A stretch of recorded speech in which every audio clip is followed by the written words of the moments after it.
Vitamin D ছাড়া 300 রকম chemical reaction একেবারেই ভালো মতো সংগঠিত হতে পারে না। About 300 chemical reactions will be handicap without sufficient vitamin D level. তাহলে আমাদের শরীরে ভিটামিন ডি কি করে বানাতে হয় আপনারা জানেন তো? এ ব্যাপারে আমাদের বিস্তারিত আলোচনা আছে। শুধু আজকে এতটুকু বলবো যে রোদ লাগবে ব্যাস।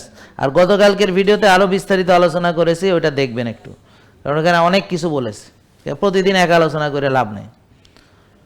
তাহলে আমরা রোদে যাব নিয়মিত এবং ভিটামিন ডি দেখতে হবে আমার বাড়তেছে কিনা। তারপর ঘাসে হাঁটবো, শ্বাসের ব্যায়াম করব। আর খাওয়ার ক্ষেত্রে আমার রিপোর্টের আলোকে আমার ডাক্তার পুষ্টিবিদ আমাকে যেভাবে খেতে বলবেন আমি এর বাইরে খাবো না, তবে পরিমাণ আমার সয়েজের উপরে। কিন্তু খাবারের তালিকার ভিতরে আমাদের যে খাবার সেটার ভিতরে আপনার কি কি নিষেধ ওটা আমি খাবো না।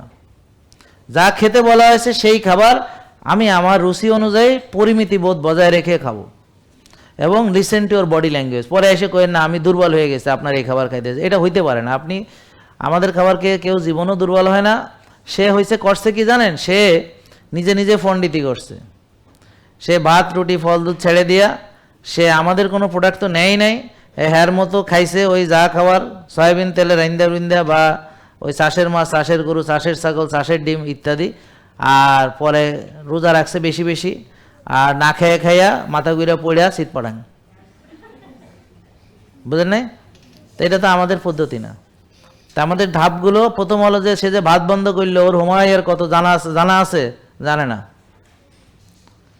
ওর হুমায়ুর জানে না। তো হুমায়ুর কি? Insulin resistance.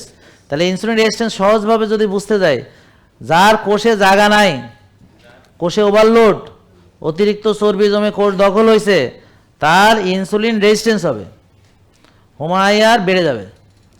অর্থাৎ যে যত মোটা হবে তার হুমায়ুর তত বেশি হবে, এই হলো কথা। তবে এটা সব ক্ষেত্রে একই রকম হয় না, কারণ অনেক সময় চিকন লোকেরও বেশি থাকতে পারে, কারণ ওর বাইরে ফ্যাট নাই ভিতরে আছে। অনেক শুকনা মানুষের হার্ট অ্যাটাক করে না, অনেক শুকনা মানুষের রিং পরানো আছে না, বুক ফাড়া আছে না, প্রেশার ওষুধ খায় না, ডায়াবেটিস আছে না। তাহলে শুকনায় হলেই হয় না, তাহলে ভেতরে কি অবস্থা সেটা বোঝা যায়, তাই না? তাহলে আমরা সবাই এখন থেকে আমাদের সবার হুমায়ুর, আমাদের সবার টিজিএইচডি রেশিও, সিআরপি, ভিটামিন ডি সবাই আমরা যেন জানি এবং এটা যেন আমরা কমাইয়া ফেলাই, মাইনা। আর আমাদের প্রতিটা এই বিষয়ের উপরে অসংখ্য ভিডিও আছে যে কিভাবে বাড়াতে হয় কমাতে হয়। ওজন বাড়ানোরও ভিডিও আছে। আমাদের বলে আপনি খালি ওজন বাড়ানোর কথা বলেন, আমি ওজন বাড়ানোর কথা বলি নাই তো। তাহলে এরা জানে না, দেখে না।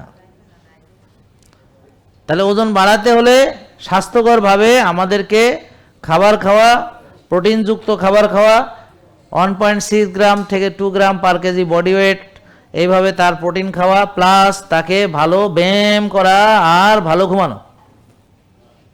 ব্যাস, ওই যে ভালো খাওয়া, ভালো ঘুমানো, ভালো ব্যায়াম, মনে আছে? হ্যাঁ। তাহলে আর ওজন কমানোর জন্য হলো রোজা বেশি বেশি। যারা ওজন কমাতে চায় অল্প খাবে আর রোজা রাখবে, আর আগে সে ভাত রুটি ফল দুধ চিনি জাতীয় খাবার, প্রসেসড আল্ট্রা প্রসেসড ফুড বন্ধ করতে হবে। জেকে লাইফস্টাইল লিমিটেড, ওষুধ মুক্ত সুস্থ জীবন।